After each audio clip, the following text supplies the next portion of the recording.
Para sa aking mga friends, maraming salamat sa patuloy na pagtulong sa akin. Ito ay malaking blessing para sa akin. Ngayon, ang ipinanalangin ko sana, bumaba pa ang buhay natin, magbigay pa si Lord ng maraming blessing sa atin. Matumal ba kayo? Sobra. Konti na nga yung ginawa ko. Naka-konti pa lang yung nabenta mo ngayon? Bibigay ko na lang sa akin. Hindi na pwede ko sa akin. So kailangan mabenta na yan. Kung hindi mabenta, bibigay sa akin. Hayaan mo na.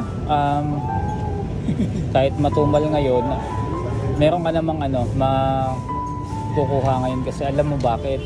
May nagpadala na naman ng pera para sa'yo. So, tuloy-tuloy pa din yung blessings sa'yo, tay. Bali, hindi ko na siya papatagalin para at least, So, alam mo ba masaya ako kasi tuloy-tuloy yung nagbibigay sa'yo ng blessings. Sana makaipon ka ng business mo na pares. At saka ganito, sa next week, magko-concert ako, videohan mo ko, para makita ng press natin. Mag-ano ka? Magko-concert ako, kakanta ako. Kakanta ka? Videohan mo ko. Sige. Kung yan ang gusto mo, saan ka kakanta? Din sa bahay nyo o dito? Dito sa palengke, siyempre sa maraming tao. Siyempre, ito ka bibigyan para makita yung tao at saka ako kumakanta. Sige. Bibigyan kita para makita naman nila kung gaano ka ka-talented. Oo, yung mga friends natin. Ha? Sige tay, bibidyoan kita. Kailan nga ulit yan? Sa next week. Sige, text mo ako tayo, tapos kung anong oras para puntahan kita. Mangyari kasi, pagka nag-concert ako doon sa palengke, hapon tayo, malilim doon para maraming tao, para meron kong... Sige tayo, susubukan kong makapunta pag wala akong pasok or wala akong gagawin. O sabi mo sa akin kung wala kang pasok, walang pasok. Sige. Ako naka-ready na noon.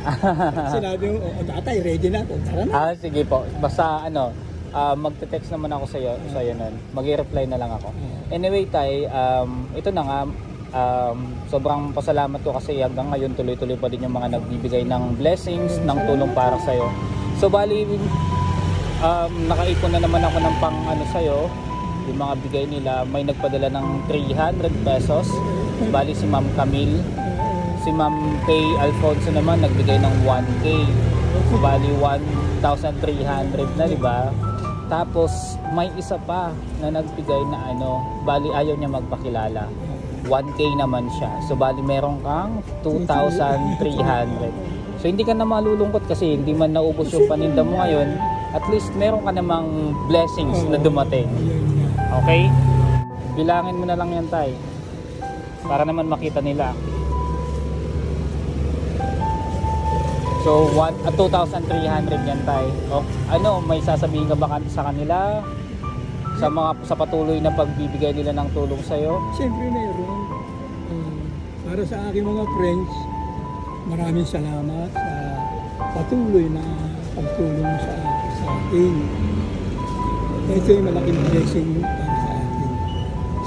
Ngayon, ang ipinanalangin ko sana, bumaba pa ang buhay natin, magbigay pa si Lord ng maraming blessing sa atin. Salamat po sa pagbibigay niyo ng tulong. Yan tay, ako din nagpapasalamat ako sa kanila kasi tuloy-tuloy pa din yung pagbigay nila ng tulong sa'yo. Bali ang goal natin is kapag tuloy-tuloy pa din yung magpabot ng tulong is maipon natin yung pera at matupad yung gusto mo na magkaroon ka ng sariling parisan. Okay? So tay, yun lang sa akin. So pwede ka nang umuwi kasi yun nga, para na ding pinakyaw yung paninda mo. Tay, sige tay, salamat. Hinatid ko lang talaga yung pera. Galing akong trabaho. So ngayon, kakababa ko lang din ng bus kasi malayo naman trabaho ko, nasa Taguig pa. Pero okay lang, syempre importante mahatid ko sa yung pera na pinapabigay nila kasi sa'yo naman talaga yun. Ngayon, sa siguro galing ko, lalong matutuwa yung press natin dahil nagpo-concert. Oo, kasi kakanta ka. Makikita nila yung talent mo. Okay. Sige tayo, ingat na. Sige, ingat ka ha. Opo, ikaw din ingat ka. Uuwi ka pa yata, di ba? Ingat din ako. Salamat, bye-bye tayo, ingat. Saya ka? Oo. Dadaan ako patulog pamimigay ko. Sige po tayo. Sige, dito na ako. Apo, sige, bye-bye. Salamat. Ingat. Go.